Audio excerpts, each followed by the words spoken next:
Yes! Yes, yes, yes, yes, yes, yes! That was a goal! Goal! Striker! Eat that! And another! Bing bang, stick it in. Thank you and good night.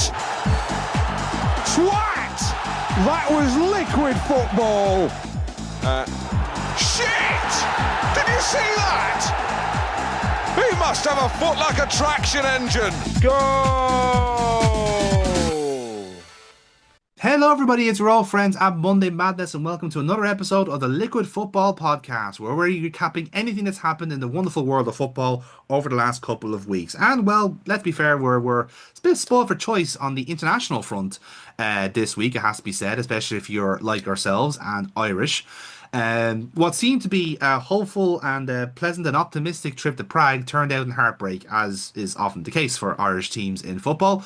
But nevertheless, there are some silver linings to pick out from this whole adventure between Troy Parrott's re-emergence onto the world stage, becoming a meme, a footballing icon, a superstar, whatever you want to pick to yourself. But what else have we learned along the way? And how does it tie into the women's team, considering that their World Cup adventure is currently ongoing and are currently doing pretty well for themselves, but can they do one better and qualify for the World Cup again in Brazil in 2027? We answer that question and more in the first half of our podcast.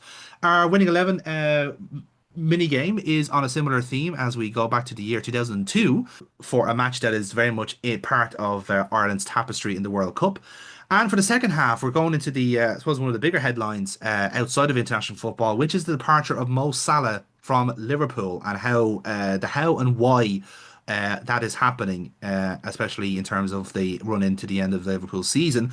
And then we have our CODs to wrap up the whole podcast, and it's a very Chelsea themed CODs for this one, with both managers catching our eye for the star prize of being this week's COD. So that is all on the podcast to look forward to. So hopefully you enjoy.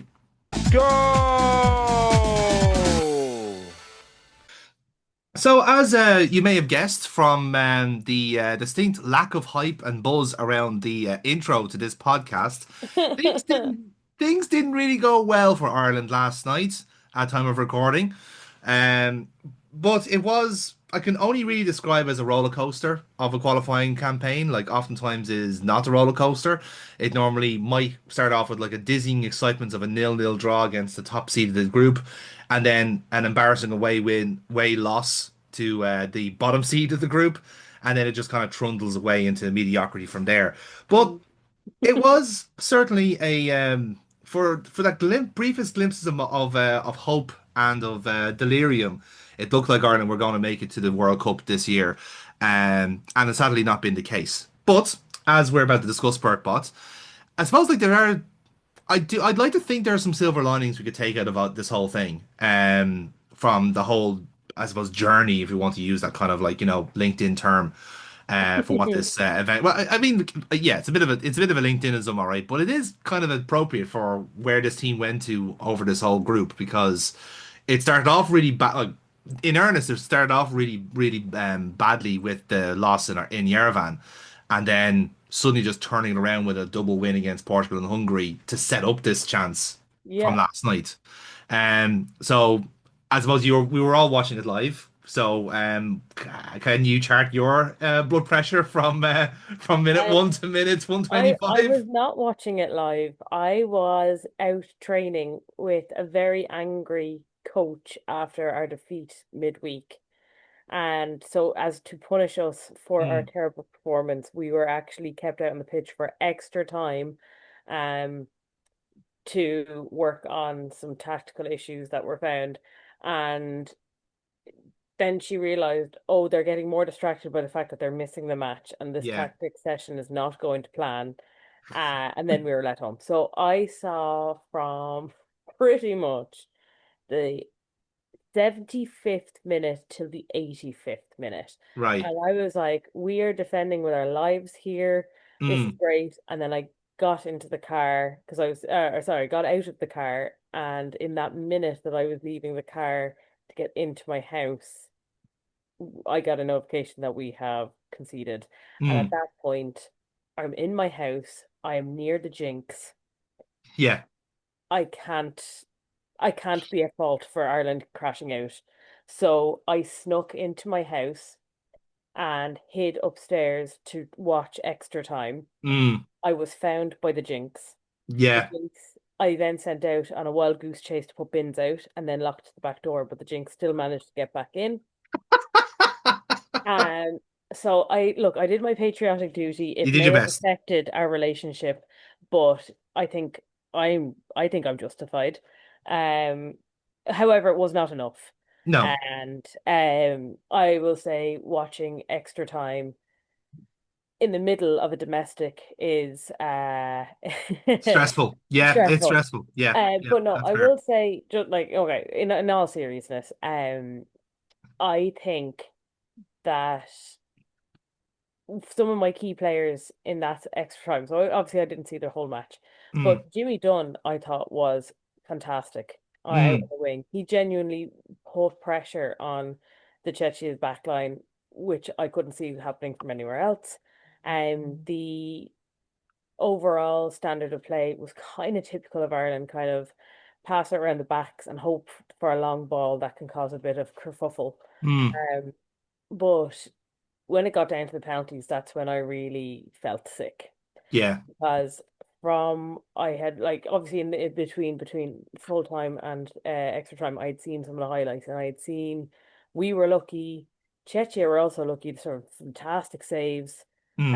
and I was kind of like both keepers are on it tonight. Look, both like I don't think either of them have made a mistake that could have been like game costing. Both Yeah. of them were fired up. Both of them, I think, when both teams started playing for penalties, I was like, that's how they're both back in their keepers. So this was a battle of the keepers, and it was a battle of who was going to score.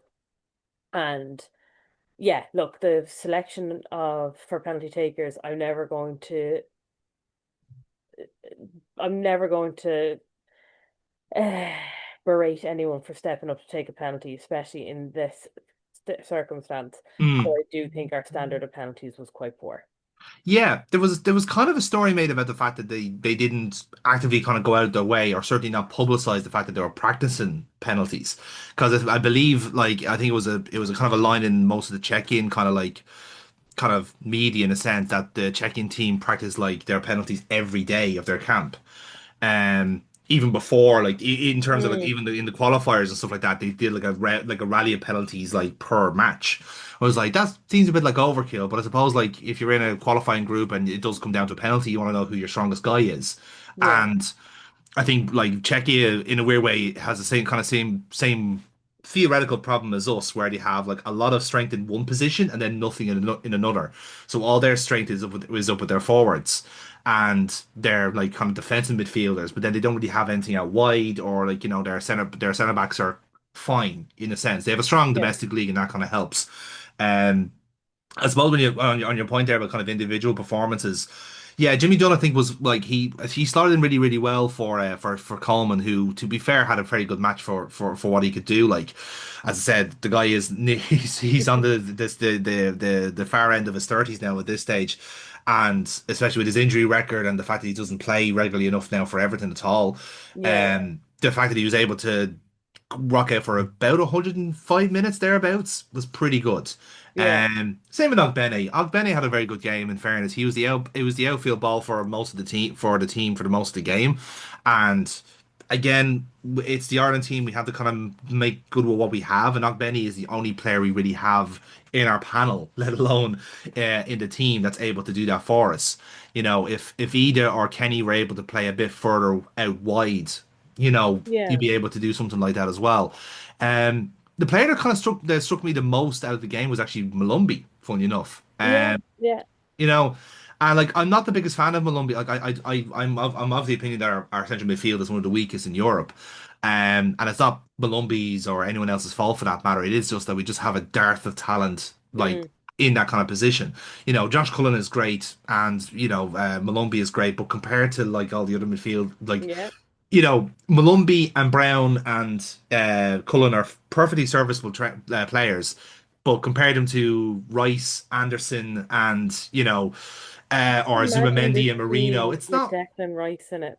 Yeah, I know. Again, the worst thing is that when there's more fucking Irish passport holders in the English midfield than there is in the Irish, that's pretty bad. Yeah, But look, that's neither here nor there. I'd say like the lads did it, I think, as much as they could possibly yeah, have done in that match. I think the problem with it was, and it's often been the case, and I suppose it was kind of in a weird way, it was kind of warned in the first game we had in that group against Hungary, the home game, where it was all the hype and the energy and the fire and the belief and this notion that fuck it, if we beat Hungary tonight now, that's it, that's it, we're on the road now. We just have to beat Hungary and that's it. And we immediately go down 2-0 to Hungary. And I was thinking to yeah. myself, right, this is immediately the problem with Ireland is that they are on the field horrendous at managing a game. Like they can't manage the energy of whatever is happening at them. They can't deal with like just sudden intense physicality, shall we say. Um, and I think what made us kind of like believe in a sense was that those two results against Portugal and Hungary, which to be fair, I know they probably don't mean much now because we haven't made it to the World Cup, but there's still something to be said there that those two were just unbelievable nights in Irish football. No, they were. And to be fair, like a phrase that's been going on is that it's the hope that kills you. Mm. And without those performances, we wouldn't have had hope. Yeah, that's I true. think we wouldn't have gotten to the chance of going out and actually getting a tangible chance of getting to the World Cup. And it's if you had said this like 14 months ago that Ireland had a chance of going to the World Cup, I would have been like, how? Yeah. How by default? What? But yeah, no, I think it is a case did they misspell Iran? I don't know. Um but Iceland, maybe?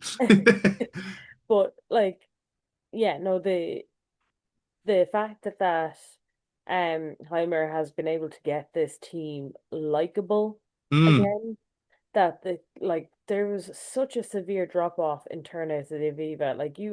We could buy tickets on the day of a match, mm, um, up until about a year ago. And I think that says a lot for how likable this team is and how we are actually that we may not have the best players in the world bar Kelleher. yeah, He's probably the only world class standard player in that team. Parrott is showing he's finally kind of getting reaping the rewards of the promise that he showed back mm, when he was at underage. Um, but yeah, like we're not a team of world beaters but I do think we showed heart and we showed determination. And I think that is to be commended. And I think it says a lot about us is that if you look back, England lost on penalties uh, mm, in a final a few years ago, and there was racism to be that was the main headline was the yeah, racist abuse the players got and the abuse of that players got for missing a penalty. Whereas I haven't seen any of that for our players. There's no one calling out like these players should be banned and not allowed back, for their country. How dare they put on a jersey? Like everyone is just so proud of the boys. Like, yeah. And we had a very recent case that in the rugby as well, didn't we? With mm, which is like, and that was coming from Irish rugby members, which is like, oh, okay, well, we've unpacked a little bit of West Britishness there, haven't we?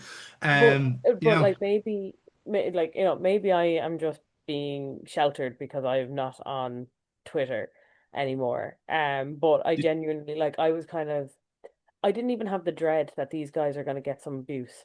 mm, It was like these guys have everyone is there kind of saying these guys have tried their best.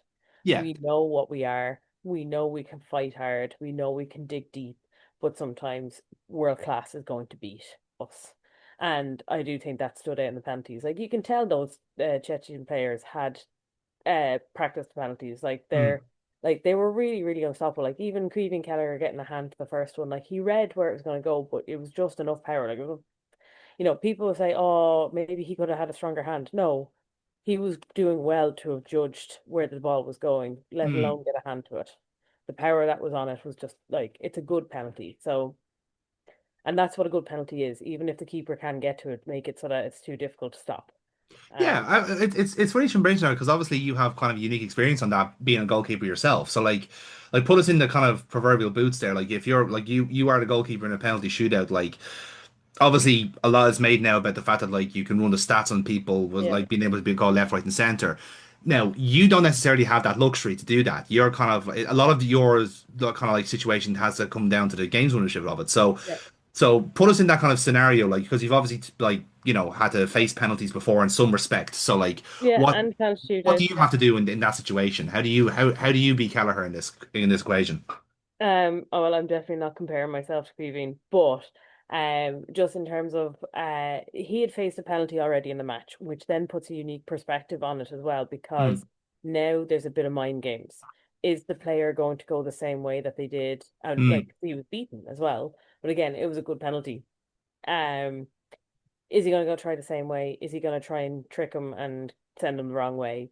And so there's that kind of logistics and kind of statistics and probability to try and weigh up.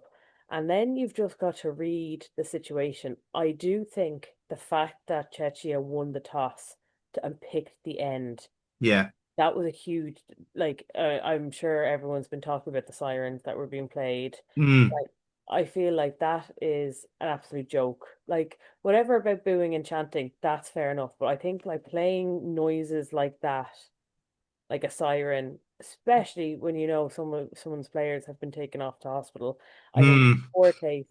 And Yeah. I don't see the bants in it. Like, Yeah. it, but so there's an intense melting pot of pressure there Yeah. for Creeding. But like if you look at it, he was sent wrong on one out of the five penalties that he faced in the shootout. Like that was the only one. That was one of those little stop starty kind of The sort of one, very yeah. well taken stutter runs. And you can see that like he has read where these players are going to go, and um he's done his best to get it, but they were just very well taken penalties. In this Mm. case, I'm sure he would have had the stats of their favorite positions to go, but it's all about keeping cool. And I don't think he looked flustered. I think he relished that chance. I think he was ready to become Ireland's savior from the penalty shootout, like the new Packy Bonner sort of a deal. Yeah. And when he made that save, I was like, right, this is it. But I think that crucial save, who steps up next is going to be under the pressure. So who after Queven Keller makes his save, he's looking to the team going, who's going to back that up? Yeah. Who's gonna, like, I've done my job, come on, lads. And I think that's the bit that broke us. That was Mm. the mentality shift. I think had Queven not saved that, Alan Brown's penalty is better than that.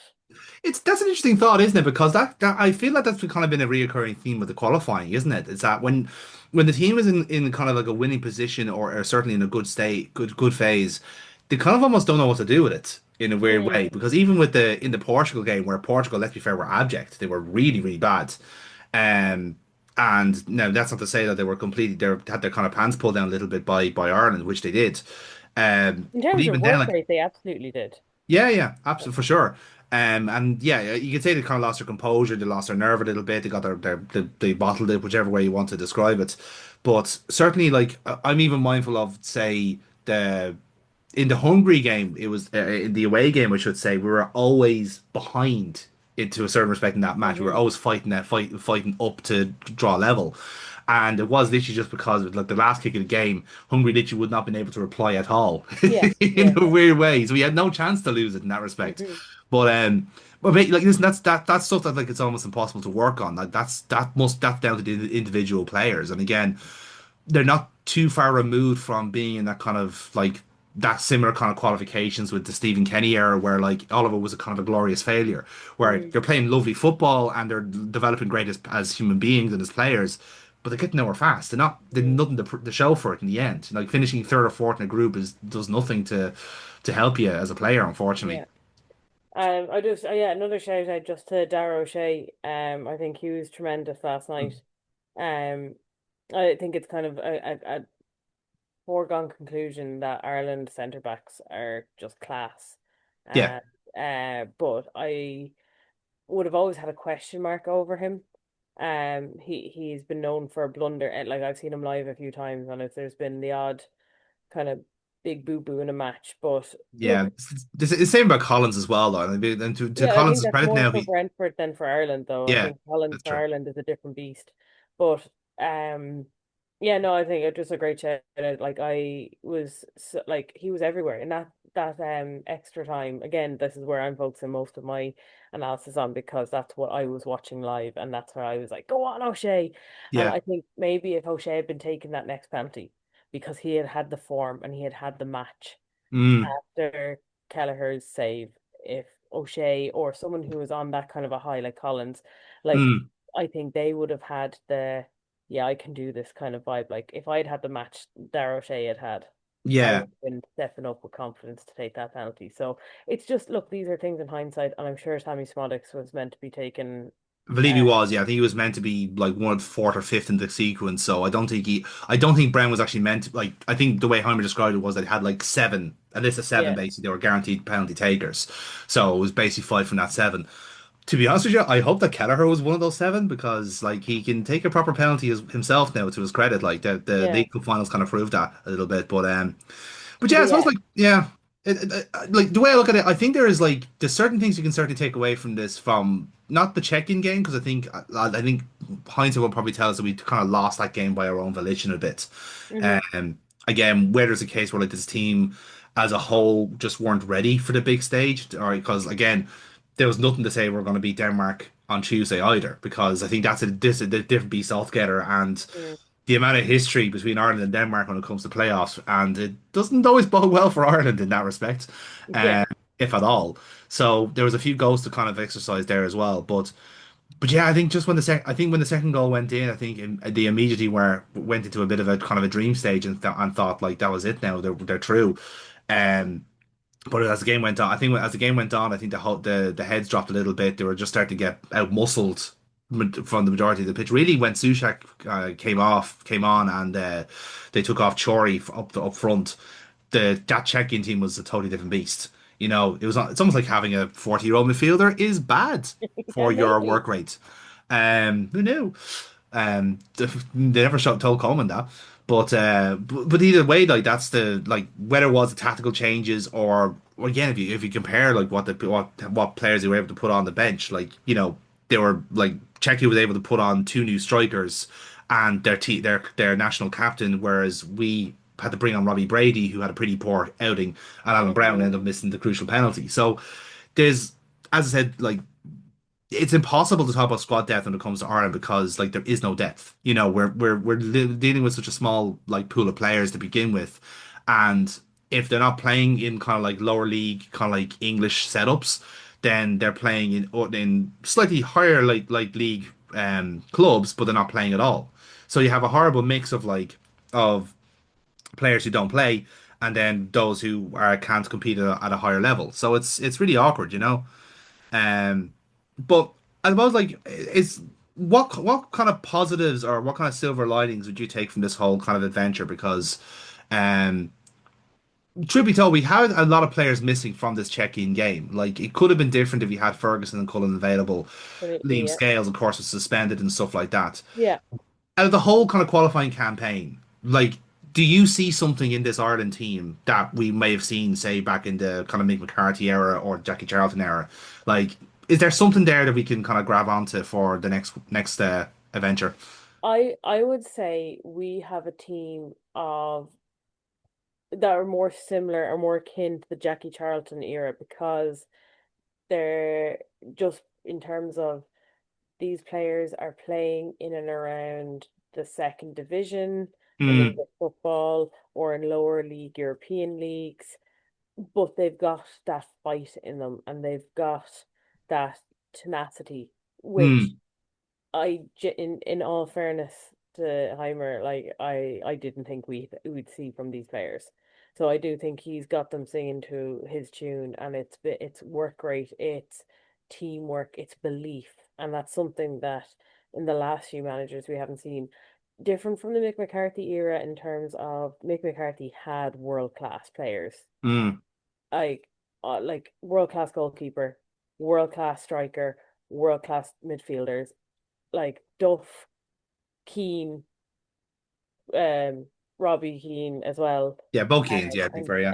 like given in goal, like they are world class. They were world class. They were top of their leagues. Mm, They were they're in well respected divisions and stuff. yeah, I think that's the difference there is that um that's where I would draw the comparisons with the Jackie Charlton era team.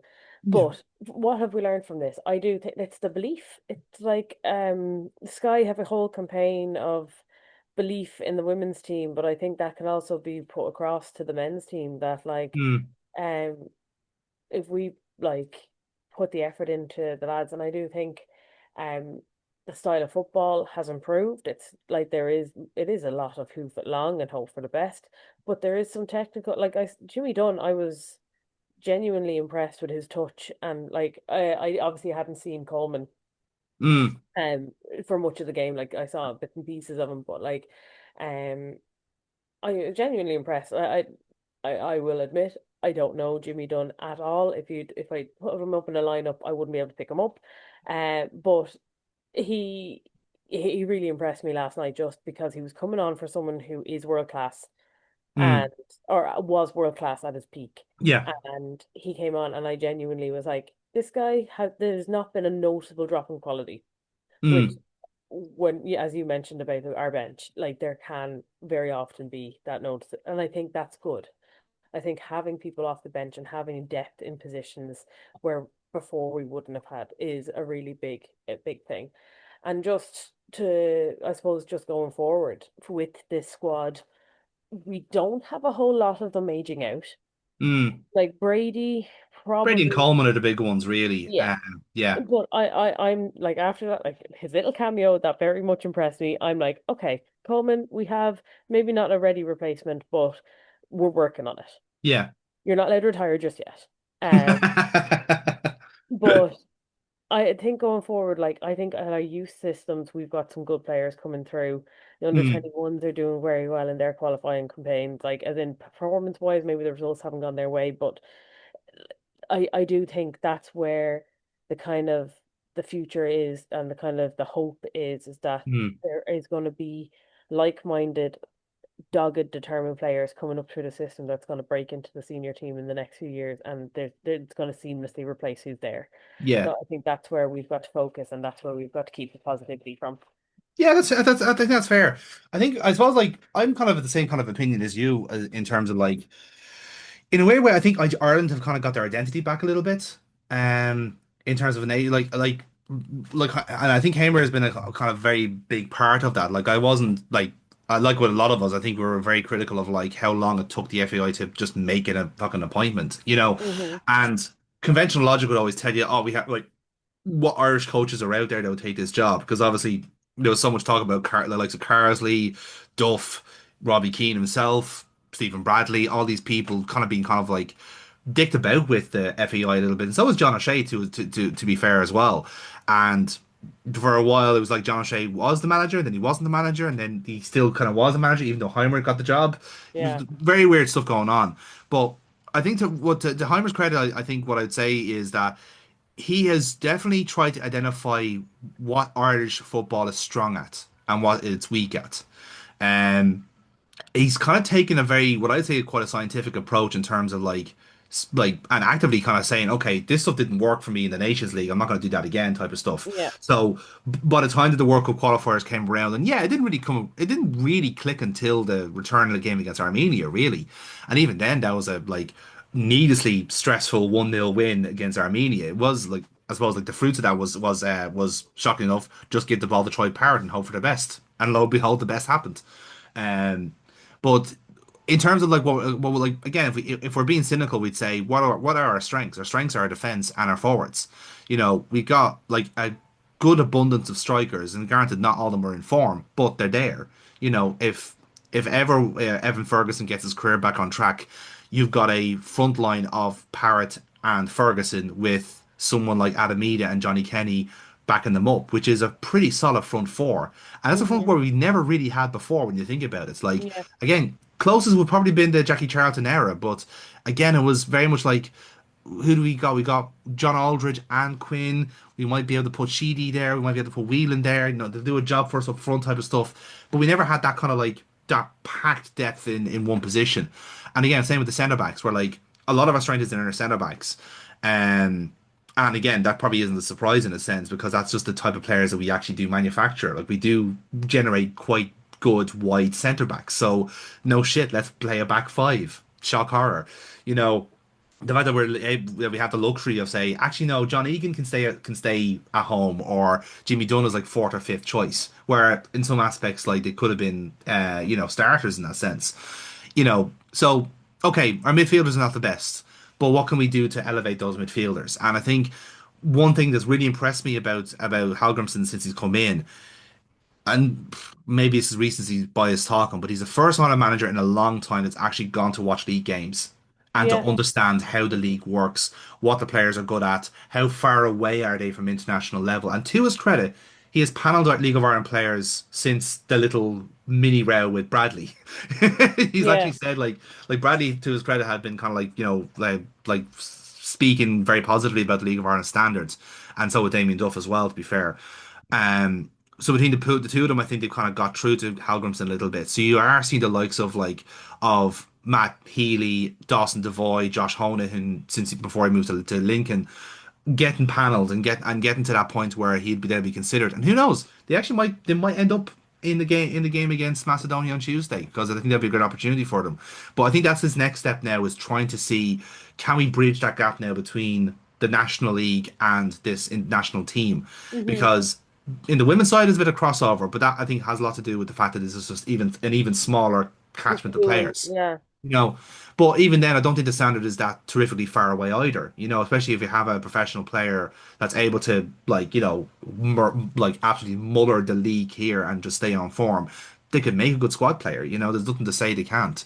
And certainly, like I think I even said it during the qualification. Like you can't tell me that like a pivot of Matt Healy and Dawson Devoy wouldn't be any more different than Malumbi and Brown in that yeah, midfield. I think absolutely. they're too much more exciting players, and quite frankly, we're playing better football.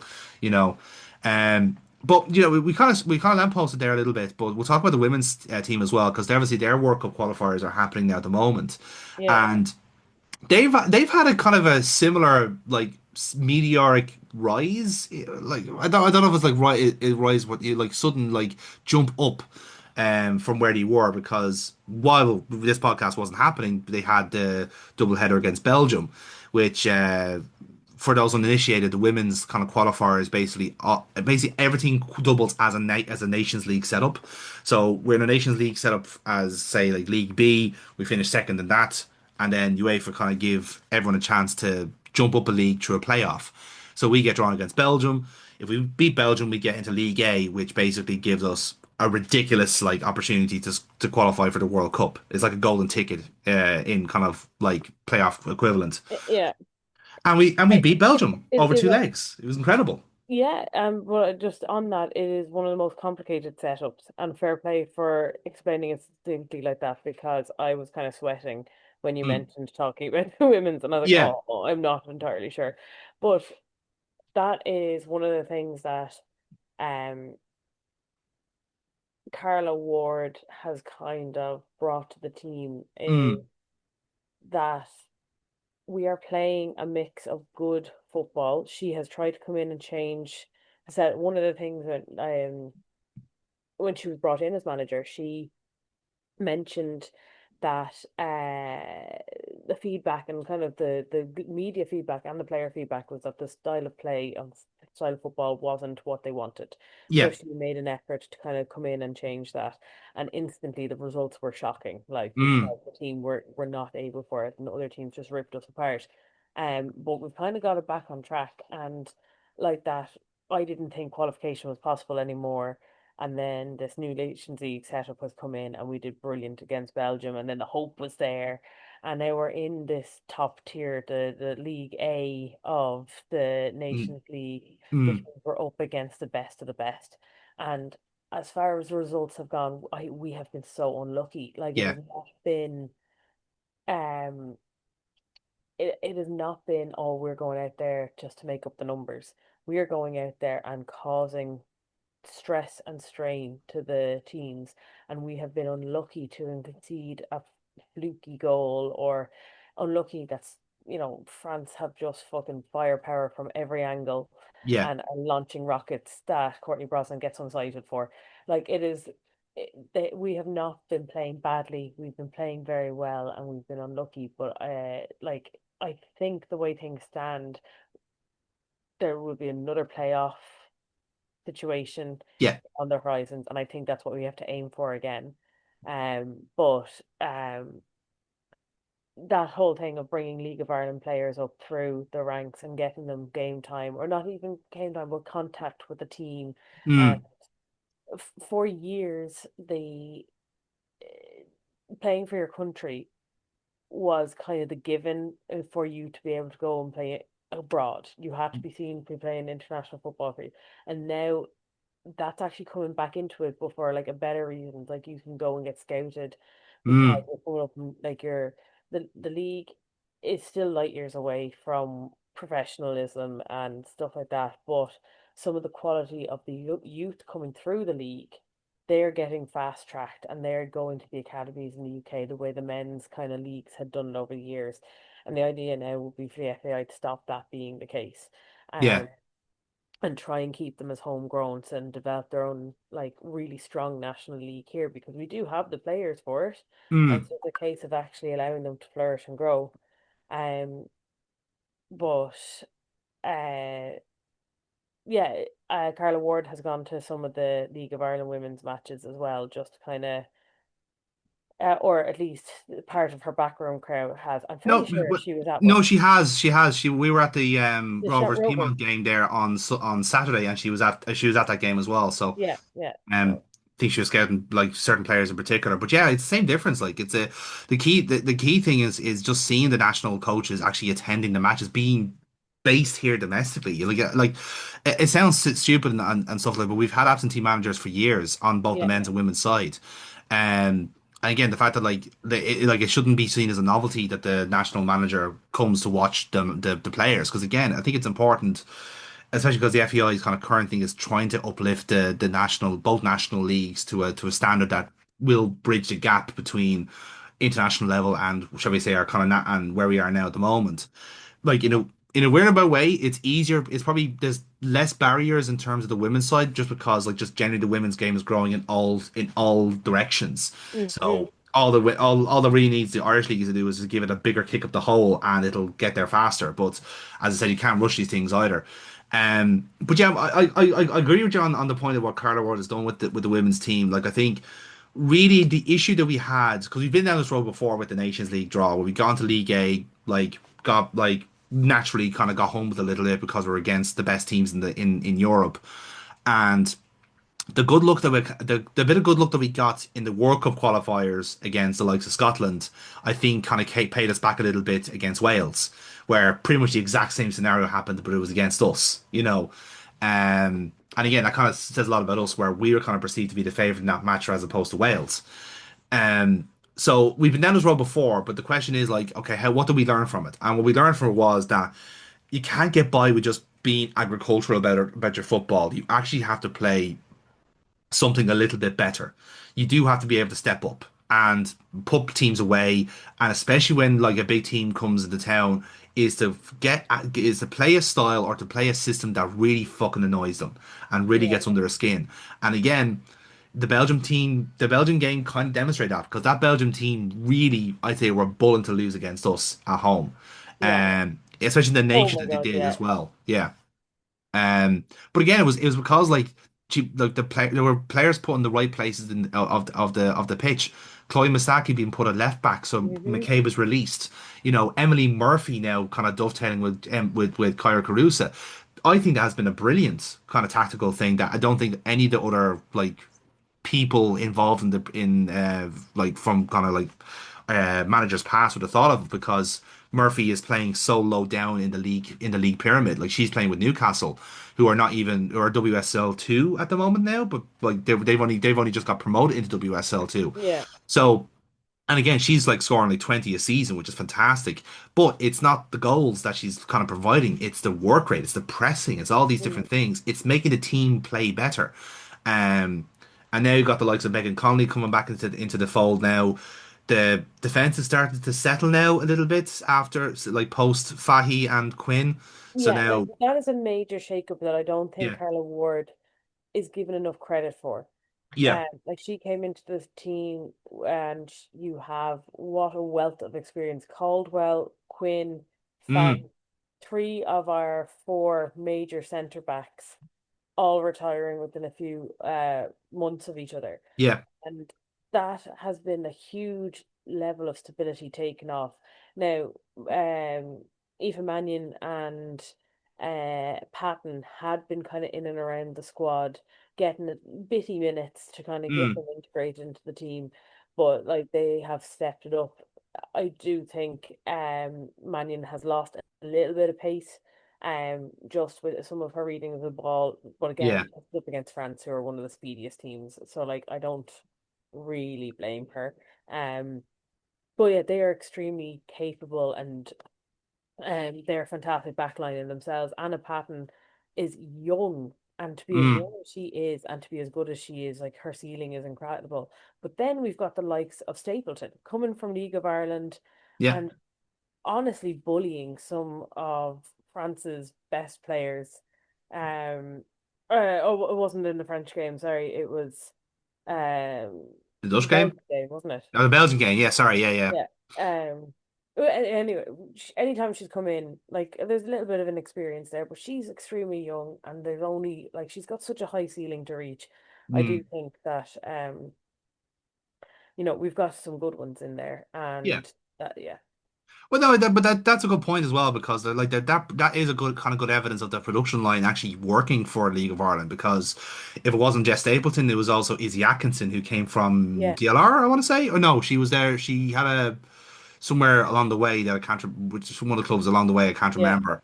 But then you also had Abby Larkin who scored the pivotal goal in Belgium that will get us promoted in the end. And again, she's only 2 years removed from being in the League of Ireland with Rovers. So there's players there that are absolutely developing and like the development in the league is very evident because like again Kelly Brady now is kind of probably the next big kind of breakout now when she gets herself a settled kind of like career in England as well. So once she just lands somewhere and then Yeah, just go, that'll be next scene. Joy Ralph will be another one as well, yeah. hopefully.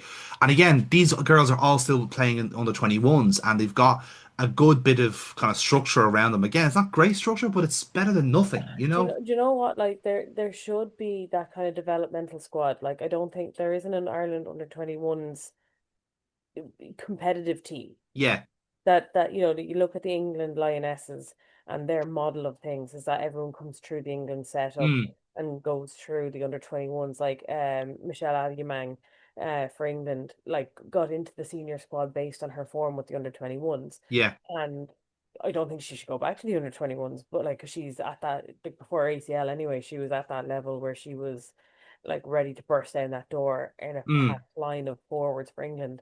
But that's because she's come through this youth setup, and we really do need to develop that for the Ireland women just to have that as a stepping stone. You're going as a 16-year-old in to try and play senior women's football. Look, that's grand in the GA mm. when it's an amateur sport. But the physicality differences between a 16-year-old and an adult, they might be faster and nippier, but you've got to have that bit of physicality. You've got to have that bit of match awareness that you only get through playing at different stages and getting match time. And if you're currently 16, 17 years old, there's no player pathway for you. You can't go abroad to England for any of Yeah, the academies unless your parents are going to take that risk and not, try and get you into a school over there. Like there are so many barriers that aren't there for the boys because they can transfer to an academy and get schooling over in the UK. exactly. That's Yeah. not that's not quite there yet for the girls yet. So that means that the League of Ireland is in this made a lot of the fantastic players in the League of Ireland are at that stage that if they were male, they'd be going over to the UK or they'd be going over to a youth academy and getting snapped up by these clubs and developed and given all the proper development chances. Whereas at the minute, we're expecting the likes of Abby Larkin to step in as a 16-year-old at the time and try Mm, and do bits. And physically, she wasn't ready for it until she was that little bit older. And that's absolutely acceptable. and we've got a good one from it. But I think we need to have that help for the players to get through to that senior squad by giving them academy or giving them under 21s football. Um, and I think that is to be the plan. Yeah. And I'd love to see it. Yeah, no, absolutely, and like I said, like it's kind of similar in the men's kind of squad as well, because like with the League of Ireland has always kind of been like a kind of commonly known as a bit of an old man's league. Like it's always been kind of like late 20s, like early 30s is the average age of the league.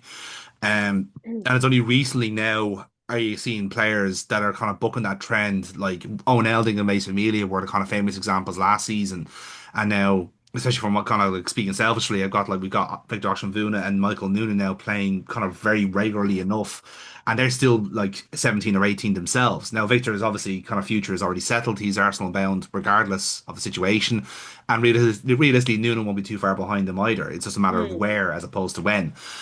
But again, the reason why they're playing first team football is because they're early developers. Like they hit puberty early, and yeah. they took the growth spurts, and the bodies are able for it. And it'll be the same for the women's side as well. It's like if you got early developers and they're able to play kind of senior football, like we have a girl in our women's team, Delia Cowper Gray, and she's a specimen of a footballer. She is fast. Like she is one of those early developers like Ella Kelly as well, where you're just like these girls are way too quick and way too like powerful for their age. But again, if you develop early and you're able to get to play senior football early, that's great. But what Hmm. impact does that give you along the way? You know, I'm just even looking at the likes of like Lamine Yamal and Pedri and Gavi over in Barcelona, and they all got pubalgia injuries. And it's Mm, like, okay, that's kind of a sign that maybe you push these kids too far too soon. But again, that's like what impact will that have down the line? You just don't know until they reach like the late 20s and 30s and their bodies are fucking Wayne Rooneying themselves, you know? yeah. But that's just the way it is. Listen, as I said, like I think even on both counts, on the men's and women's side, there's stuff to be really hopeful about. Especially on the women's side, I think there is a genuinely good chance that these girls are going to make it to the World Cup, solely because of the seeding, solely because that they're in a group. You know, they've got two games against Poland now to look forward to next month. They win those two games, and they're looking good for third place in that group. Yeah. And really, third place will be enough. You know? Yeah, but like I also don't I also like the fact that like Carla Ward is setting out that she doesn't want to third place to be enough. Like she Yeah, wants to challenge more. And our performances have shown that. Like we were desperately unlucky against France, yeah, but that match was like we that was some of the best football I've seen us play. agreed. Yeah, Um like I was raging I wasn't at the match as well. Um but yeah, like that's what both teams have at the minute is hope and the belief, and the togetherness of the squads is something that we should be proud of because a few months ago, 14 months ago, 15 months ago with the lads team, you didn't think that was going to ever happen. yeah, And then with the women's team, with the changeover from Carla Ward and the acrimonious split of the FAI and Vera Powell and then Eileen Gleeson, like things were kind of looking like a shit show and a shambles. And yeah. I think that it's credit to the teams, plural, that they are taking I suppose the glare of the media away from the shambles that is the Yeah. FAI, which I'm sure we could do an entire podcast on again. Oh, But 100%. Yeah, absolutely. We could be yeah, here all no, night. just I think Yeah. it's good going forward. I think there's hope, and I hope it's the hope that won't kill us. Yeah, let's hope. Yeah, indeed. That's the one thing we can all kind of cling on to in that sense. And like I said, like there's stuff there's silver linings in both kind of sides we can take out of. And as I said, hopefully, much like the last time, I think the women hopefully will lead the way and show the lads how it's done next year and get to Brazil. We should wait and see on that front. Hopefully, things will go very well for us on that front. So, with that, then we're gonna take a bit of a halftime breather here and kick into a round of winning 11.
Oh God. Okay, let's go. Yes. So, Burpo, you played this game once before, so you Yes, are aware of how this works. But I for didn't do too those, badly, you didn't but do that badly now, was in a quite fairness. No. special subject. Yeah, exactly. Yeah. So, what this is going to be, I have taken a winning 11 of a match from any point in history, and I am going to quiz my guests, or guest in this case, for this week's episode, and see how much of that winning 11 do they remember. A little bit behind the scenes, I do tend to give a little bit of a clue of what the winning 11 is going to be for each week. So, this one is thematically consistent with what we've been talking about for the first half, and it is to do with Ireland. Um, so Burkbot, cast your mind back to 2002. Yeah, It was a hell of a time for all of us. We yeah. were all there. We were young, hopeful, excited. You know, Genuinely one of my earliest football memories of heartbreak. yeah. Which is a theme that we got used to as time and cynicism grew with age. Hmm. But um, but yes, we're going back to 2002 for this one, and Okay. we are going back to the World Cup itself. We're going back to that penalty shootout against Spain because Oh, that is still the last match we've had at can the I World just Cup since then. can I just say that penalty shootout with Spain was the Jinx's first foray into watching Ireland, Hmm. and I feel that did it for us. I think so. I really do genuinely believe like that's like we have scientifically proven now that the jinx is real, and genuinely every little footballing story I hear about him sounds like the fucking origin story of a Joker. And they don't sound any better. It's like, oh, don't no, please don't add more mythos to this confirmed cursed human being, who will probably have to get rebaptized to fucking prevent this from happening again. Yeah, if anyone knows a good exorcist, Please, yeah, yeah, yeah, fucking if Mike Oldfield, if you're still around, could or, you do us a solid? Yeah, or anyone with the cure, as they refer to it down the country. exactly, yeah, exactly.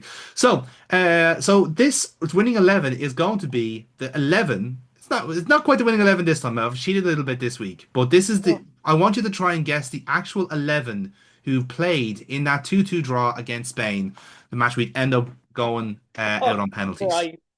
So, Ah, because this is still the most recent game we've had at the World Cup for the men's team. So obviously you're on your own here, Barkbot. So what I'm going to get you to do is basically suss out the 11 you think has started the match, and then we'll get you to pick out who you think came on as the substitutes because we would have had them as like say bonus oh, point or whatever. So Christ. no particular order, but you get to pick the formation and everything else in between. So far away, whatever comes to mind. Okay, so can I just name? Oh, do I just go easy first so I can Yeah. remember who? But whichever works Oh my best for God, you, yeah. imagine I got it wrong and like Robbie Keane only came on as a sub. That's the risk you're gonna have to run. I'm gonna go Robbie Keane. Okay, you're gonna go Robbie Keane for the start. I'll put him up here for the crack. Okay, Um, oh, I'm actually sweating. I was like, I do know the answers to this, but like this, um, your passport is on the line, Burtbot, just in saying, in case you're wondering. Just Roy Keane. No, I'm joking. I'm joking. Um, Damien Duff, Damien Duff. Okay, and any particular place you want to put him? left wing. Left wing. Just like here. Okay, Um, oh God, dead air. This is great. This is great. Podcasting. absolutely, yeah. Breen, Gary Breen. We all do dream of a team of Gary Breens. Yeah, left back, left centre back there. Let's send it Yeah, back. Yeah. Okay, we'll do that. Goalkeeper, I presume is given. a That's given. a Yeah. given. Uh-huh. Okay. So, what about the midfield? The midfield is empty so far. Yeah, I know. I'm panicking. There's no Um, Roy Keane. Everything else, nothing who else else is matters. there? Matty Holland. Matt Holland. Yeah. Okay. Okay. Um,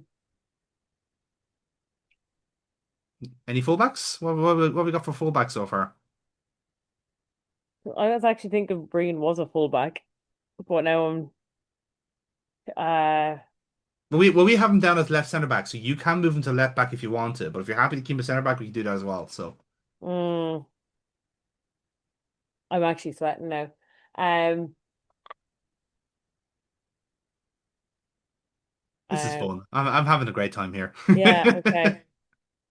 So I actually don't have you full screen, so I'm gonna full screen it. Sure. I'll give you the rest of the players that are Oh, hold available. on, hold Oh, on. Sorry, I just realized you have the names already typed in here yes, they're all here on screen. So on small screen. I yes, couldn't see the writing. yeah. Okay, so Jason McAteer. Let's Okay. go. Let's lock him in left. Jason McAteer on the left. Okay.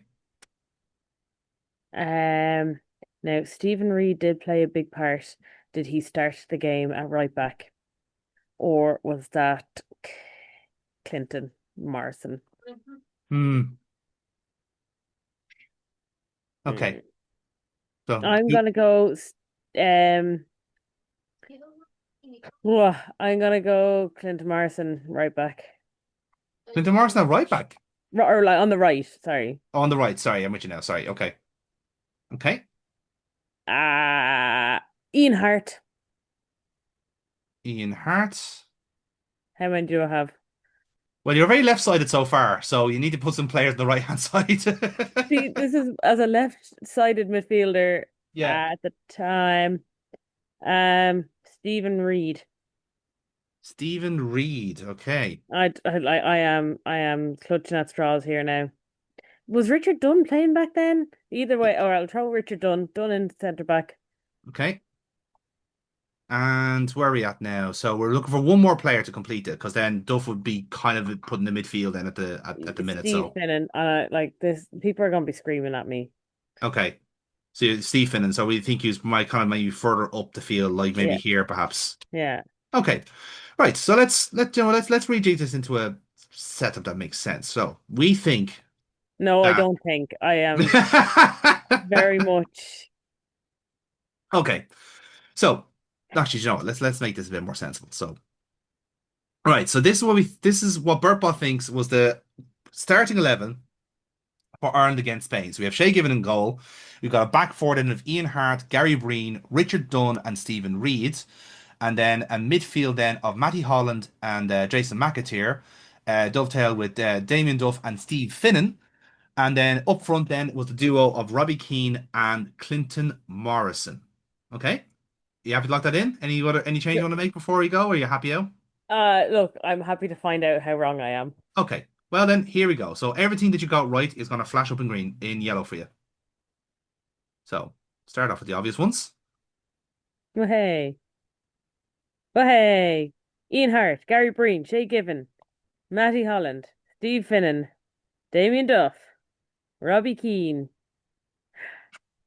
Okay, Okay, so you got okay, you that's got a passing score. 7 out of 11 right. You got seven out Right. of the 11 right. So I will tell you which ones are incorrect. So obviously Richard Dunn actually didn't even play in this game whatsoever. So he is not correct. He is not. I did leave him until the end because I was like, I don't think he did, but like, Hmm. if he was there, why didn't he? Yeah, exactly. Actually, I never got your subs out of you as well. So okay, Look, sure. yeah. Go on, just pick three random players. Go for it. Staunton, Cunningham, Caban. Okay, so Cunningham, Kilban, and Staunton. Oh, Right. I suppose Dean Kiley.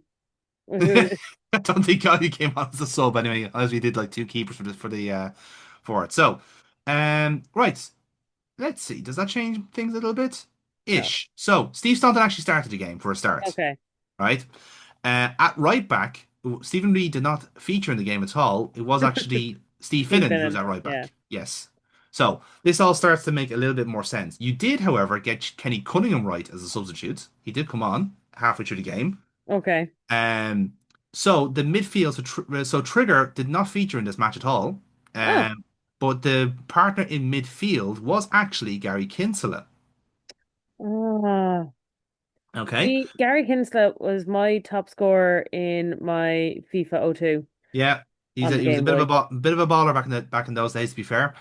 Clinton Morrison also did not feature in this game at all. And Fair. again, what possibly threw you off was that Damien Duff actually played up front with Robbie Keane for the entire run of the World Cup. Um, basically, Yeah, it he was kind of played as the 10. pretty, I kind of yeah, yeah. yeah, pretty much, yeah. Like Robbie Keane was pretty much up front, like on the right, Duff was on the left, and basically just lumped the two up to the winger and the striker, basically. Mm, So I suppose like in the midfield was where like kind of the most like errors were. But I would kind of give you a little bit of credence with this because you did get Kevin Kilbane. He was not a sub. He actually did start the game on that side of the pitch. And again, weirdly Gary enough, Kelly. Gary Kelly, yeah.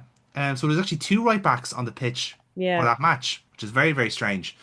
Um, and as for your two subs, you had David Connolly come up and Niall Quinn. Okay. So we actually ended the game with three strikers. I do remember Quinny coming on Yeah. um because one of the things was my dad being an Mm. Arsenal fan was like, "Oh, there's that turncoat now." And he he didn't like Niall Quinn, even though like he was pretty much a road man. Like he played for every Yeah. club going, and he wasn't necessarily an Arsenal legend. No, But I wouldn't say so at all. um, anyway, yeah, dad got really annoyed when Niall Quinn came on because yeah, he's a turncoat, and that was Yeah. when I learned what the word turncoat meant.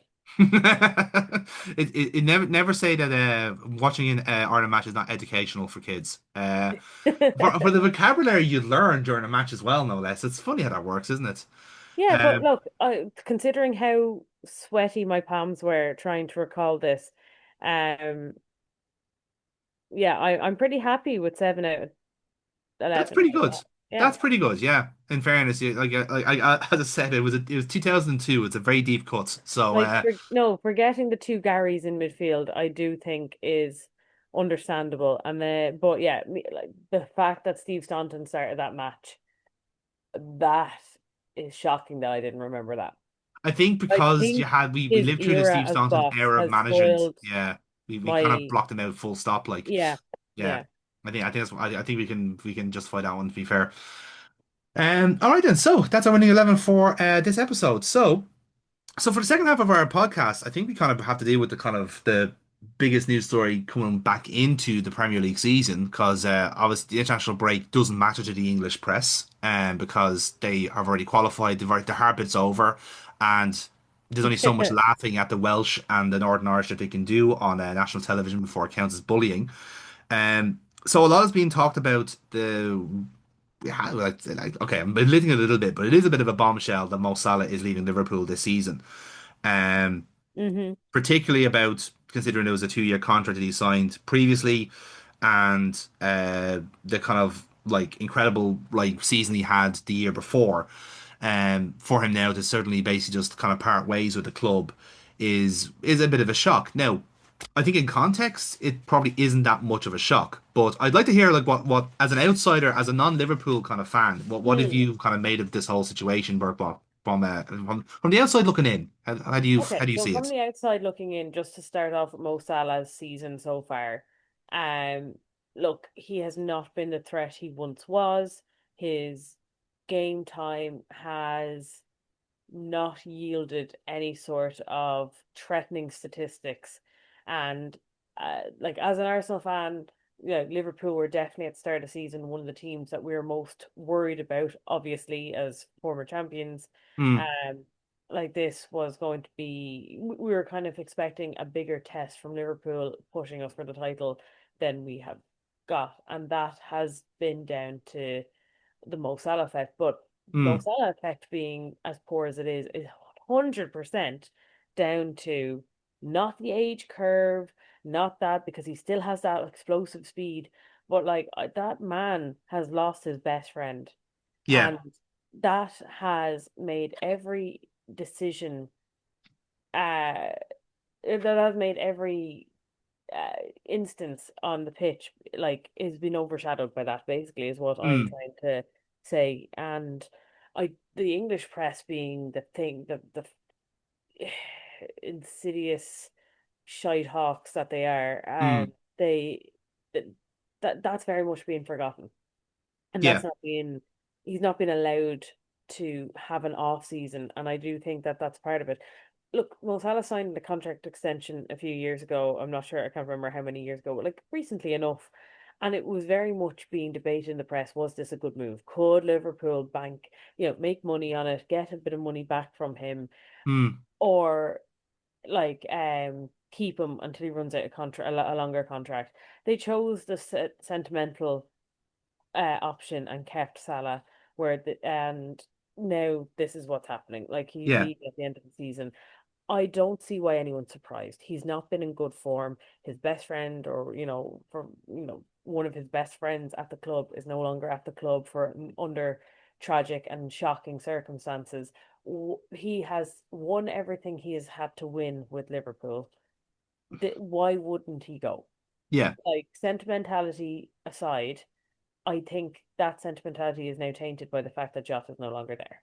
Yeah. And that would be the thing that would be holding him there. And if that's not there, then he is free to move, and he is free to, um, he's free to retire at a lower pace league than what he's at now. Mm. He can end this on his own terms rather than going through a stress injury, like playing against some of the best defenders in the world, in one of the toughest leagues of the world. He can Mm. sit back. He has won everything there is to win with the club. He is going to leave a hero. He gets to have his day in the sun, um, and a nice send off in Anfield. And I think anyone who doesn't see that is looking for a headline and is looking for a story that possibly isn't there. Yeah, it's an interesting one, isn't it? Like, I agree with you in a sense where, and I think this is kind of the summary of Liverpool's season. Really, it's trying to kind of make sense of, trying to make tangible sense of stuff that is very, very intangible.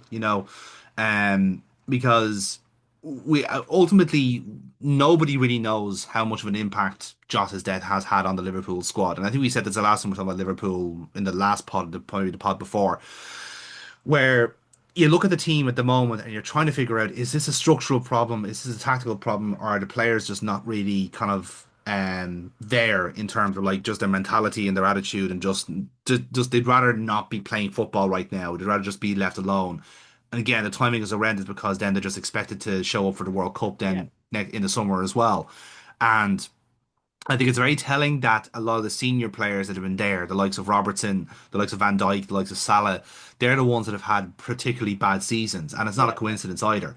You only have to listen to what Andy Robertson was saying, like literally moments after Scotland had qualified for the World Cup in a game not so far dramatic than the one that we had in Budapest. Like Hmm. they had a 50-yard screamer to finish off that match from Kenny McLean. I'd be fucking bouncing off the walls if it was me.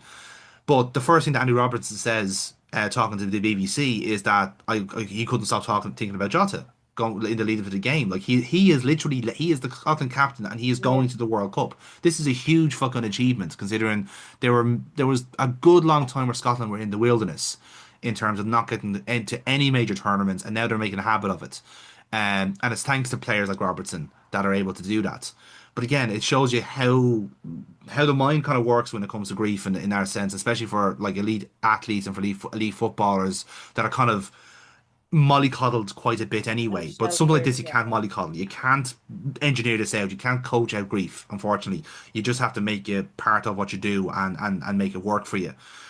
And I think that's what been part of the problem with Liverpool this season is that they haven't really been able to work out that angst and that frustration with that kind of fuck the world kind of attitude. Mm. Life is not fair, but fuck it, let's steamroll this league to tell everyone how to do it. They haven't been able to use that hump on the back and be able to use it. And Salah, for me, I think the hump has been on his back since the start of the season, and it's been weighing him down to Yeah. that kind of to that respect. Yeah, no, look, it's been a kind of an age-old cliche that male footballers in particular are an immature breed Yes. of of adult. Um, they are sheltered. They're brought up to be handed everything that they can be handed. Mm. The stresses of their taxes is not taken off them. The stresses of their contracts is not done by them. It's taken off them. All of these types of minor life inconveniences and major life inconveniences are dealt with by other people. And if they haven't grown up in an environment where they are exposed to hardship and resilience, that doesn't exist for them. You can't get that Yeah. on the fly as a 20 something year old. That needs to be something that you build into you know, um, your life as you go through it. Mm. And these guys have an exceptionally privileged. They might come from, hardship and Yeah. but they've lost that. As soon as you're getting a multi-million contract, you've Mm. lost that kind of hardship because you then have people to do things for you. Yeah. And like you said, I think you said it very well. It's like you can't pass the buck on grief. You Mm. have to deal with it. And if they aren't given the mental resilience, which I think former players who have spoken about this will admit that they don't have that kind of mental fortitude. This is, I'm sure the sports psychologists are working overtime in Liverpool at the minute Yeah. because pretty much, unfortunately, in my career, I deal with young people, and when young people deal with grief, it is not just different, like for everyone, but it's different intensities at different times, Different and emotions too. different triggers can Mm. cause reactions to grief, and it goes for everyone. But when you're a teenager and you've got this adolescent brain that maybe hasn't fully developed, and I would class some footballers in that category, like you've Yeah. got some very young footballers there at Liverpool, like that, they are unable to cope. It is an inability to cope with this, and Mm. I 100% think that's your season. That like as soon as I think I maybe not on this recorded facility, but I definitely said it to you guys. This is like Liverpool aren't going to come back from this. Like Liverpool are really, really going to suffer. And Mm. while on paper Liverpool were the ones to push us for the title, as soon as the first few matches came in, it's like, oh, these players aren't dealing with this. Yeah. And the fantastic new signings and burst and stuff coming in, really good signings, just weren't hitting the ground running and weren't working. And I was kind of like, right. Um, there's something within the club there, and like it's not. I don't think Slot is to blame. Oh, like the media will love to jump. Oh, Mo Salah is leaving because of Slot. No, Mm. Mo Salah is leaving because he is sad, and the best way to get away from this, to stop being sad, is to get away from the thing that's making you sad. And at the minute, Liverpool is making him sad.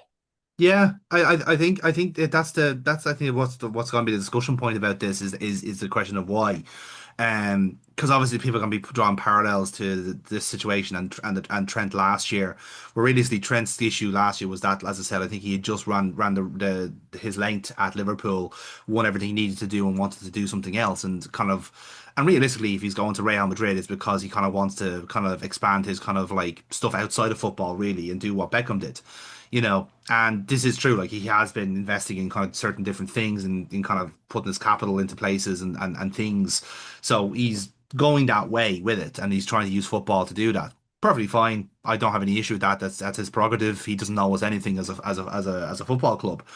And same with Salah. Like Salah has won everything he needs to win with Liverpool. He is probably one of the most like impactful kind of like imports to the Premier League probably since Thierry Henry or Eric Cantona, Yeah, or Kevin De Bruyne for that matter. Actually, to be fair, he is one of those kind of like meteoric players where like when immediately like he like okay the Chelsea his stint at Chelsea was a bit of a false dawn. I can realistically you can kind of blame Chelsea on that yep, to a certain extent, but when he caught fire in Italy with Fiorentina and Roma, and then immediately then you look at um how he caught fire at Liverpool, it was very clear that you found a player for the right place, the right time, for the right team, and the right coach. Everything yeah, just clicked, and everything was yeah, perfect for the way it was.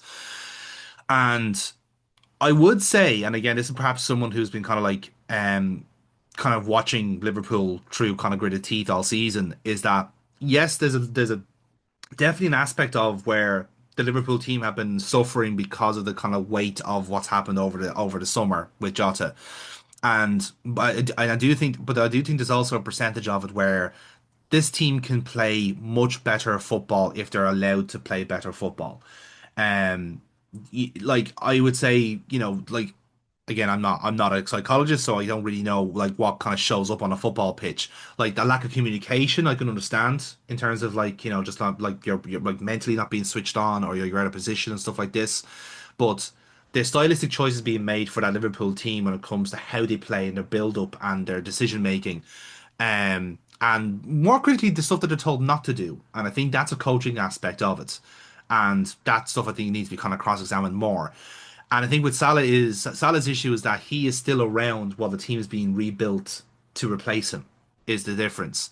Because like I said, they wouldn't be going out to buy Verts for 100 million, Ekatike for similar, and Isak for similar money, on a bit of a whim, because like you do need to replace Mo Salah, but they're not going to be able to find another Mo Salah. Like that's highly unlikely that they do. Yeah. The next Mo Salah is going to be someone in a totally different position, creating and scoring goals from a different place altogether. It could be Verts, it could be Isak. We don't know. Like time will tell. Um, so the fact that Salah is still there while the team is being built to essentially replace him while he's still playing is a bit of a fucking psychodrama. And then you add in all the stuff on top that we just discussed as well. And yeah, it's probably not a surprise you can't get a tune out of him. Um, I agree that in the sense that there's been a bit of a headline in terms of like, oh, he doesn't look physically up for it and stuff like that. Like during the week, I went back to watch the kind of like the opening match against Bournemouth, and obviously they kind of did the tribute to Jota before the match and stuff like this, and then after the match, then I kind of had a kind of focus on Salah himself, and when I say the guy looked absolutely exhausted just before even he started, Mm, says a lot. Like yeah. there's a very few places he wanted to be, and unfortunately, Anfield was not one of them. And even after the match, I think he scored a penalty in that game, and he was emotional. He was crying after that match, solely because like there was just such a buildup of grief and sorrow from the months that he wasn't able to express. Um, so listen, it's the right decision for the club, and it's the right decision for him personally.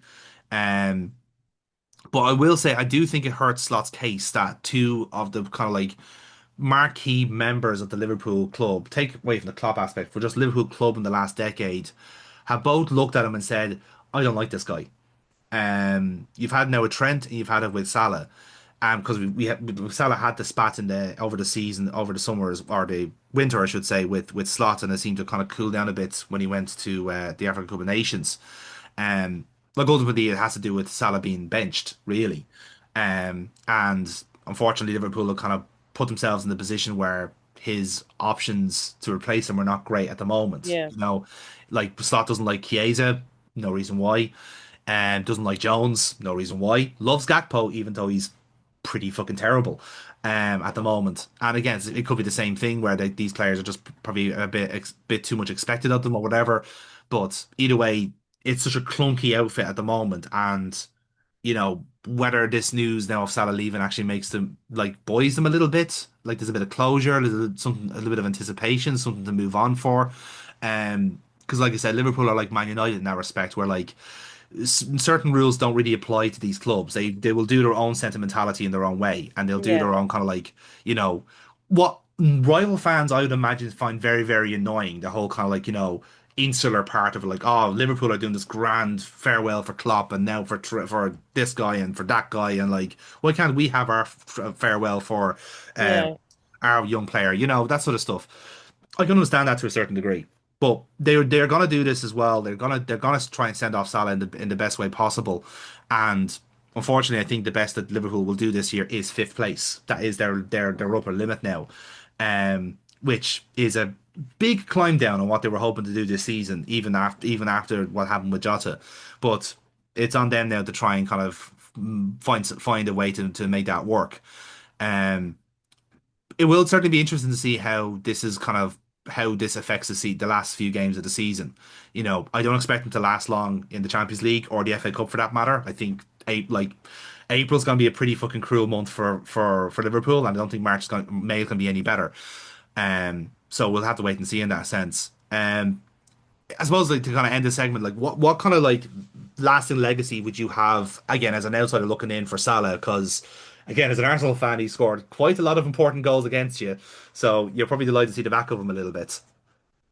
No, as an Arsenal fan, yes. As a fan of football, I hope he goes somewhere where I can watch the games because I genuinely do like watching him.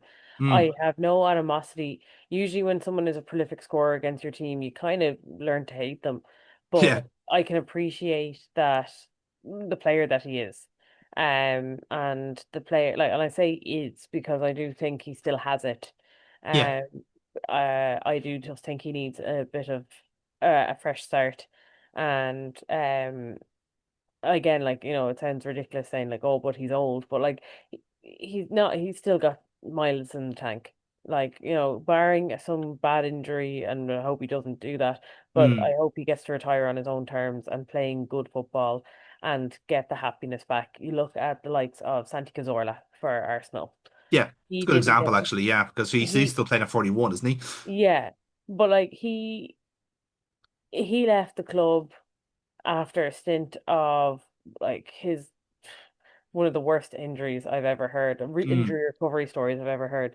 But he left because he didn't enjoy football anymore, and who would blame him because his ankles were actively decaying inside of him, um, his Achilles. So he he needed to go away, and he needed to find the joy in sport again, Mm. and that's sometimes what you need. And I do think, as an Arsenal fan, his goals against us will not be missed. But I do think the hype around this story of a player who is clearly unhappy where he is, who has that amount of ability, who has won everything, the Mm. hype around the story is a bit much. Yeah, yeah, I can see that in a sense. I think it's also just the timing of it as well. Like it is during an international break, and as we've mentioned before, Sky don't have international football, so they have to run stories. And unfortunately, there's only so much they could milk out of. Like, oh my God, Trent didn't get picked in a 35-man England squad. What does this mean for English football? What is the crazy German done? Deport him now.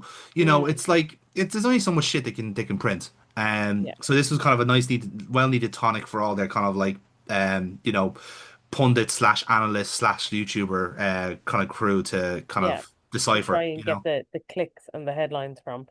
But I think, yeah, what should have been the main headline on any uh, Sky Sports thing during an international break is the WSL is quite interesting. There's been some interesting developments, It's been very and fucking interesting this year, and I think and it all stems from Chelsea, really, doesn't it? in Like, terms of contracts and people leaving clubs, there, Katie McCabe might be leaving Arsenal. Maybe her recent performances might change that decision, because I hmm, do think it is a bit fucking wild for her contract not to be renewed. But on that, Kim Little's contract has been renewed, and that has made me a very happy Burkbot. yes. But I would imagine you're feeling the same. You're feeling quite sad to see one of your best or better players over the years leave. Um, and from your kind of analysis there, that you're not the biggest fan of Slot. So what players is Slot going to bring in that you're going to gel and warm to? That's a worry for you. So I'd say for Liverpool fans in general, that is something to be mindful of. But yeah, no, I think yeah, um, Hmm. it's been made more of a story, but yeah, it is. I think bigger stories are happening in the league and football wise than Mo Salah leaving, but that could be just my removed opinion of it. Yeah, look, I listen. Like the slow news days are all part of the year, and I think they, like I said, they have to kind of do something in that respect. But yeah, like I said, like they have the contract with the WSL. Maybe they should promote her or something. What a strange concept that would be. Mm.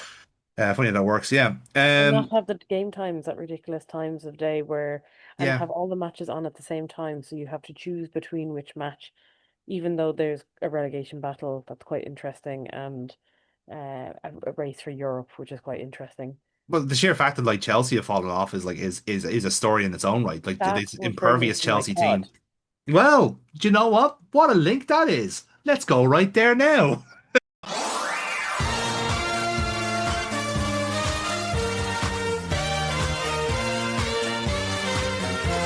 This man Ronaldo is a cod. I don't care what it goes. I mean, you can't beat it.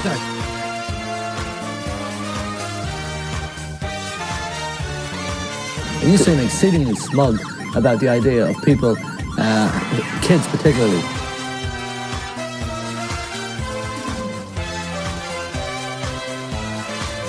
George Little, he's the guy who ran away and left his wife for a young one.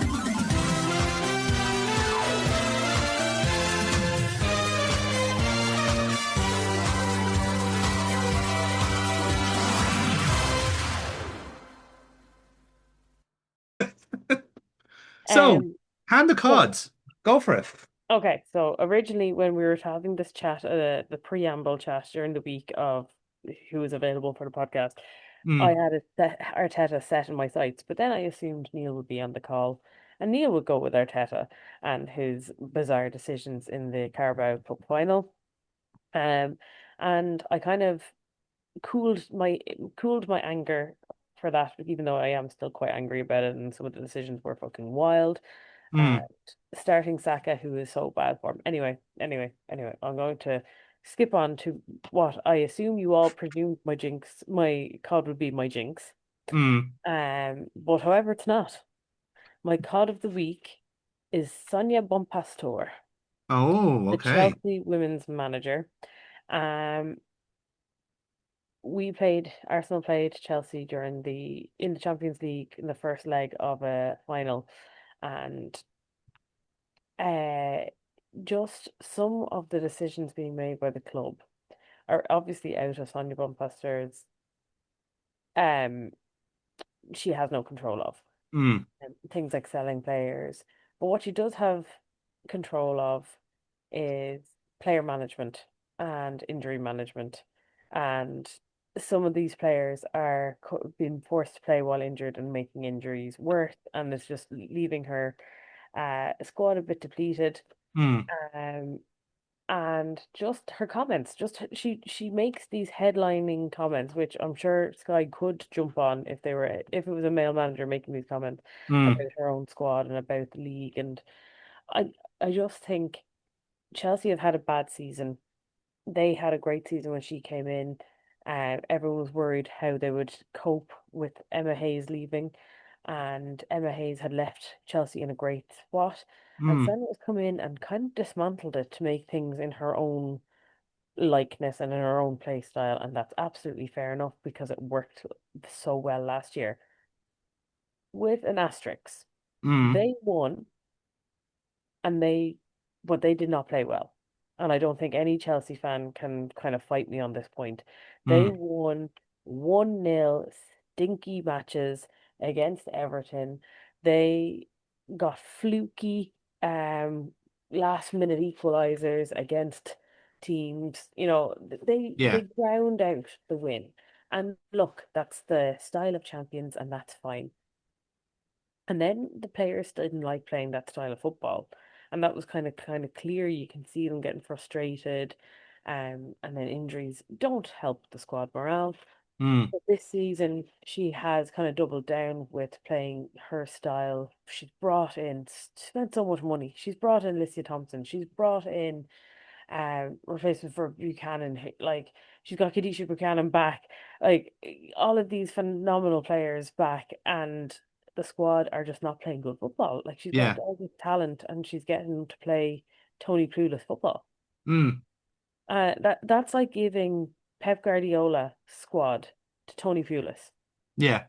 And I I am believe that's what we going. call Mikel Arteta, Bert Bob, but continue on. Mm, That was a little hook there. That was a little hook. Would she bite? Would she bite? Would she bite? Go on. yeah. But Yeah. yeah, no, that is just where just some of the comments and some of her kind of dismissal of some of the good play that Arsenal had during the week, and there was no kind of look. Our Chelsea bosses are not meant to be friends with Arsenal fans, Yeah. and Arsenal fans are gonna. There is no love lost there, but I just think um it should be highlighted how bad the Chelsea performances have been. I Mm, don't think it's like Manchester City are having a fantastic season, great, but also Chelsea are not anywhere near pursuing them, yeah. and that should be a story. That should be a headline. That's what I think. That's what I think is kind of the main story of the fact that, like, as I said, like, I don't think anyone's really debating that Chelsea have the best women's team in the league. And again, they probably do. Like, there is still a bit of a disparity between the WSL and the rest of some of the kind of European elites, shall we say. But it's still a pretty good squad on paper. If anything, I think their kind of problem is that they're so top heavy that when they do come up against a team that's actually balanced, that they actually kind of show themselves up a little bit. Um, but I think, like, what you're describing there sounds actually has a quite a similar comparison to Liverpool with Slot, I think, Mm, because as I said, that kind of Klopp team. like realistically, if Man City weren't there, they'd probably be winning. They would have won a lot more leagues in that kind of era. Um, but then you would have had, say, the kind of aspect of Slot coming in and that kind of transitionary period where it's not a full Slot team and it's not a full Klopp team. It's like a Klopp team being played in third gear, which was Yeah. not a bad thing in that respect because there's less people getting injured. They were still very transitional. They were kind of going like they were going up and down the gears a bit better, a little bit more technical play in the way they set up. But the problem was that now you give them a full year and you're trying now to get the players that this guy wants, or in this case, Bombaster wants, and you want to give them into a tactical setup that's supposed to make sense. And again, it's a similar kind of situation where like Slot spends most of his like kind of post match giving out about the teams playing low blocks. It was like, you're the fucking league champions. Yes, they're gonna play low blocks. They're gonna do man marking, like because they've Hmm. scouted you and they found that, oh, if we man mark their number six, they can't play through the middle. Oh, well, if we just put a man on their fullback, they can't move. This is fucking common sense. Like it's like that you're supposed to win football matches. That's the whole idea of a league. So it sounds like a very kind of similar scenario with Chelsea women where like like in a way they're victims of their own success. Like you're asking all these like in a what is a very very tight league, all these teams to find a solution to beat Chelsea. Some of them have found it, and now the Chelsea manager seems to be unhappy about that aspect of being beaten. It Hmm. sounds strange situation. My cut actually, funny enough, is also to do with a Chelsea manager, Ooh. which is a strange coincidence, all right. But it's actually to do with Liam Senior. Yeah. No, LinkedIn Liam. LinkedIn Liam, right? So I will gotta preface this that Liam Senior isn't necessarily he is my cod for this week, I will say, but it's more so like not Liam Senior the person, if that makes sense, because I think actually the guy himself seems to be Entity. a genuinely sound guy, but and yeah, a little bit high performance, a little bit Jake Humphrey, but sure, who isn't nowadays? And that's my point. Is Liam Senior is now the kind of this new breed of head coach, which is more talk and less trousers. You know, um, I've kind of coined the phrase an overcoacher. It's someone who is like, has to be. It seems to be that his communication skills are being kind of like overly hyped up and overly inflated to kind of justify basically putting this like this poor fucker in a like minefield of a football club at the minute. Um, because like let's say like Strasbourg were kind of a safe situation for Liam in a sense, where they're a B club in this kind of multi-club kind of system. They will have a ceiling on what they're going to achieve because they can't win the league in France because then they wouldn't be able to get the Champions League football. For that record, they couldn't even get the top three because then they wouldn't be able to play in the Champions League. So they're guaranteed to either be Conference League or Europa League in terms of what their actual level is.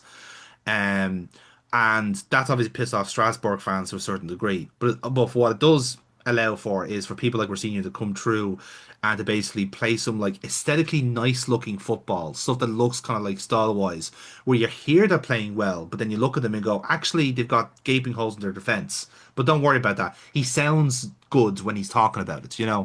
And I think the real issue for kind of coaches generally coming through, and maybe this has been kind of a theme of the season for me, is that I think the coaching level has really, really declined rapidly in the Premier League this year.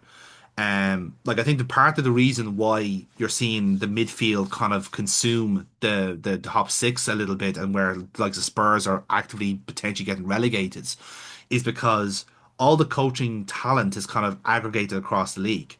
You know, in a couple of years ago, I don't think the likes of Keith Andrews would have had such success that he's having in the league.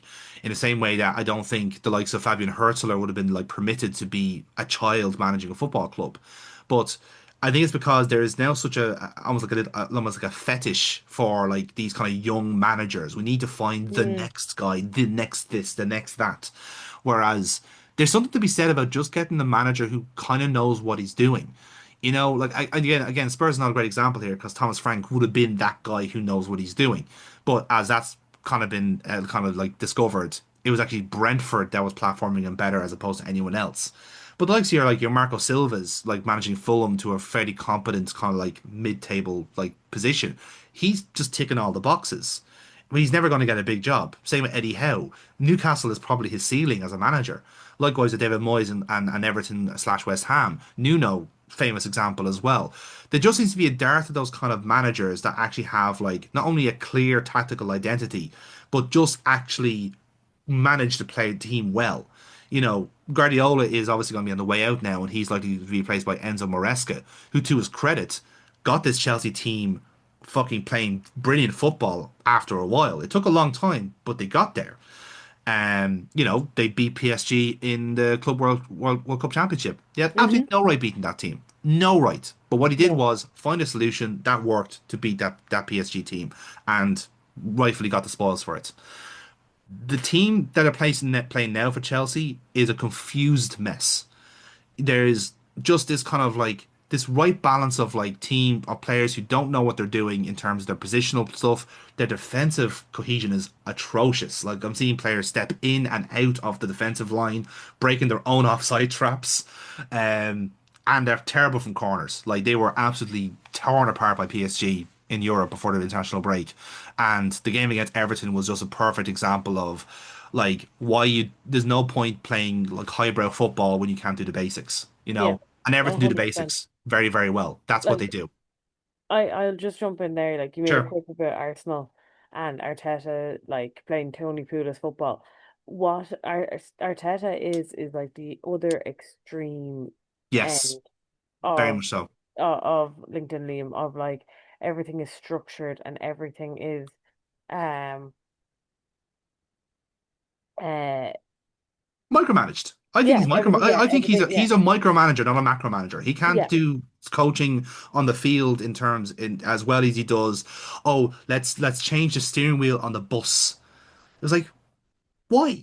What the fuck does that change? Like having to play like a fucking anthem before the song. Like not commission an anthem first and then have it play before the match. Like that does that make a difference? I don't know. It's yeah intangible.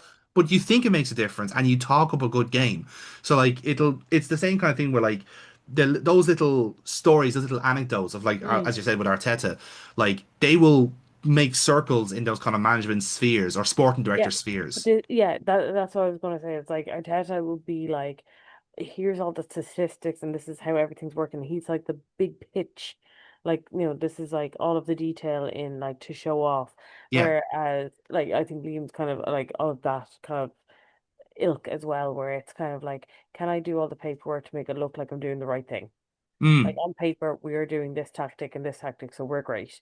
Yeah. But when you're ignoring the basics and not able to perform basic tasks on the pitch and basic, um, uh, like just general play from Chelsea has been quite poor. I will like they're just the inconsistency is to be expected when you've got a squad that is just a billionaire's football card collection pack. Yeah.